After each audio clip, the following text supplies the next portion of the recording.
Okay, that's working now. Don't know what happened there. That was weird. Anyway, we're back into Photoshop. So, what we're going to do, see this boss room that we made yesterday?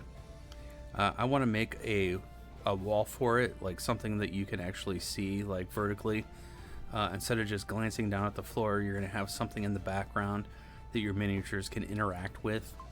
Now, you don't have to have regular miniatures because you don't have to use regular miniatures. You can use paper miniatures, and that's something I'm going to be adding in a little bit. Maybe tomorrow I'll do my first video on that. But for today, I want to make a backdrop wall for this boss room, and so we're going to start with blocking in. It's 5 wide, and I want to go a little bit higher this time, so we'll do 4. I'll grab my rectangle tool with 0 fill, black stroke, and we will do a 1/4 inch border as usual. That's usually how we do it.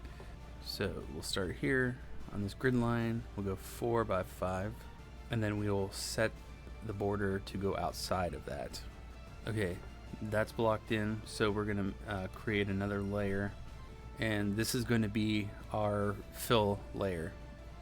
So I don't want to end up taking that away, that black border, so I'm just going to get a flat color brush right here, bring it up in size, and then I'm going to grab this color here, it's like a pink color, and wash that in. Okay, that's all nice and blocked in. Also, I'm going to add a multiply layer, and we'll get our dark red. And when we do multiply, it darkens it automatically. And we're going to want some brickwork. So now remember, when you have the grid enabled, it will snap automatically to the grid. So what that means is you can be a little rough with how you're making the line work, and it will conform to those straight edges, which is really nice because then you can kind of move things along pretty quickly without having to worry about moving outside the lines. So there's that. Actually, let me go back. I was in the middle of describing all that, and I forgot that this is supposed to be bricks. Okay, so those are getting blocked in. I'm just closing out of another program because I feel like this is kind of lagging a little bit. Okay, so I want to add something a little bit different. Instead of just kind of like a cracked sort of lit stone texture, I'm going to have some chain manacles hanging on the wall. And to do that, I'm going to get rid of the grid and hide those layers, and I'm going to just work from another scale completely. So basically what I'm going to be doing is drawing in some new line work, and then I'll be adjusting the scale later. So this blue pencil is something I use when I'm drawing comics. It helps to sort of rough ideas in, and then you can go ahead and lower the opacity later on and go back over it with like a fine tip pencil or pen. I'm being kind of thrown off here by the lag. I don't know what's going on. But this blue pencil pass is supposed to be like pretty rough. It's just supposed to help you get the idea in. And then what you could do is go back, say you don't like how that's placed, you can hit transform and change how it's hanging or the placement, you know what I mean. So I'm gonna fiddle with that for a couple seconds. Now what's great about this method is that you can iterate as many times as you want. So let's say I lower the opacity, add another layer. This layer is regular opacity, so it helps me to go back over it without committing to the first layer. Okay, now it's a little bit more clear, but like I said, you can go and select and change the angle. Sometimes when you're working, you tend to sometimes you can lose track where you're at. Okay, I'm getting there. I'm gonna make these plates a little bit bigger so they cast like kind of a little bit more of a shadow to stand out on the wall a little bit. Okay, doing another layer. This time I'm going to do the permanent black ink, or the Photoshop program, their version of a black ink. Here we go. Oh, wrong layer. So now that you've sketched it in twice, you've kind of already rehearsed how these shapes need to be built. So it's a little bit easier to draw when you do it that way. And just kind of making stuff up as I go. You know, not every single little detail is going to show up in your initial sketch. And once you start getting into this black pencil, or this black ink, you start to see more details. Okay, so there's that.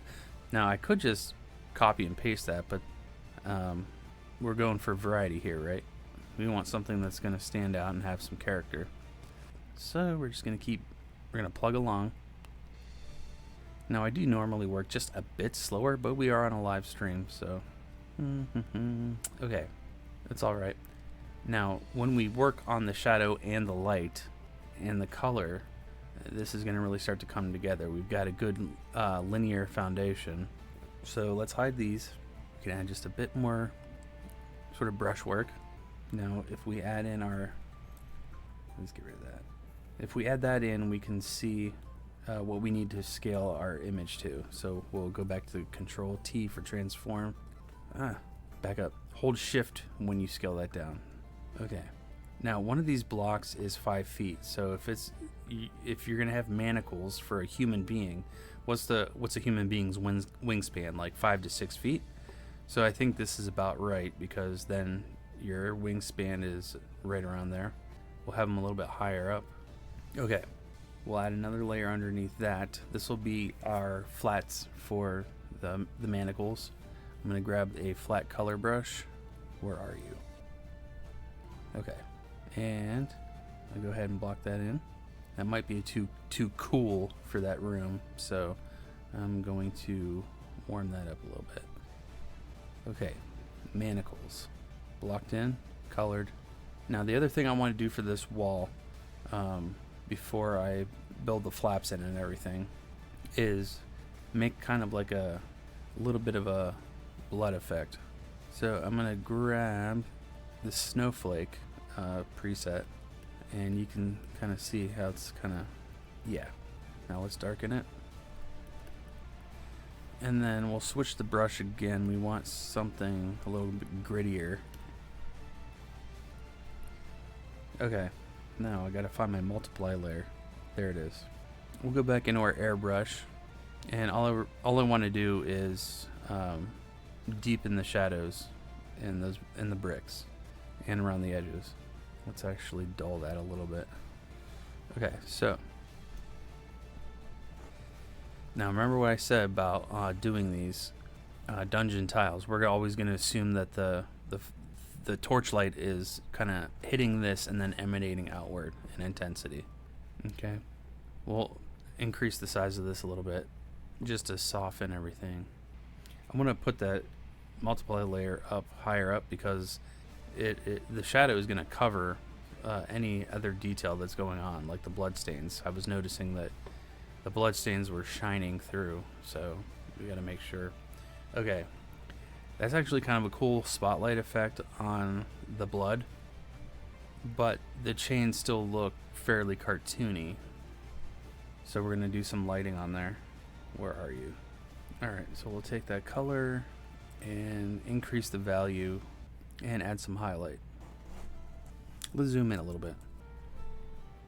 Now that I'm actually kind of zoomed in, I noticed that, yeah, we don't want as much of the blood showing on the manacles, because we want them to kind of stand out against that background a little bit. It's okay to have a little bit. It helps sort of integrate everything. Okay, so we're going to do a linear dodge, and that's just going to add some color or some light intensity. Now there shouldn't be too much because you're in a dungeon, but it should help to create some three-dimensionality. Blah, blah, blah, blah. And if we increase the size, it'll actually soften. That's a little too much. Soften just a little bit. There we go. And let's go ahead and run some of that color for the background as well. Now I'm using very, very little pressure because this white is like really coming out strong.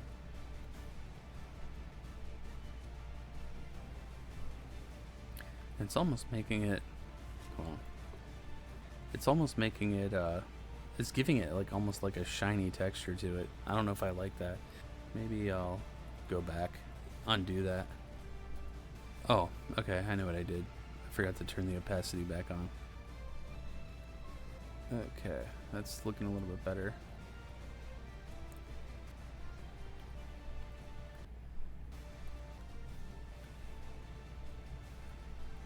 Okay, now that that's all blocked in, I have some of that splatter effect. I'm going to go create some cracking. That way, you know, we'll be able to create a little bit more convincing detail and to kind of finish it off. So it's kind of moving along. I don't want to put too much detail in. And then I'll go back into my multiply layer, or my color dodge layer, grab our sort of medium tone color, and then go back in with the light. Now that we have those cracks, we can more effectively show the depth. See, just like that. Don't use a whole lot of pressure. You can build it up slowly over time, like you're shading a drawing. Now, if you have the time, you can go. You can get as detailed as you want. You can get as dark as you want too. You can also increase the hardness, so it feels like light's hitting even harder, more intensely. Okay, I'm gonna clean this up. Oh, wrong layer. After I clean this up, I'm gonna draw those tabs on there for printing, and then that'll be it. Now I know I promised you guys I would update what the final dungeon would look like after yesterday, but I just got home from work, so I'm gonna do that tomorrow. I have tomorrow off because I have to work 3 Saturdays in a row. So I'll bring the grid back and switch over to my brush. Tomorrow I'll get up nice and early and print all of my tiles out and arrange them on the table. That way I'll have a visual reference for everyone to see what we've created so far. But I just figured, instead of just having door, vertical tiles that just represent doors, why not have a wall, and why not the wall be the boss room that we created? So this, you could just print out, the backside could just be black, unless you want some sort of brick texture in case the dungeon curves around the back of the boss room. But this is good for now, and I will get this printed out, and I'll see you tomorrow. Thanks for watching, and I'll see you in the next one.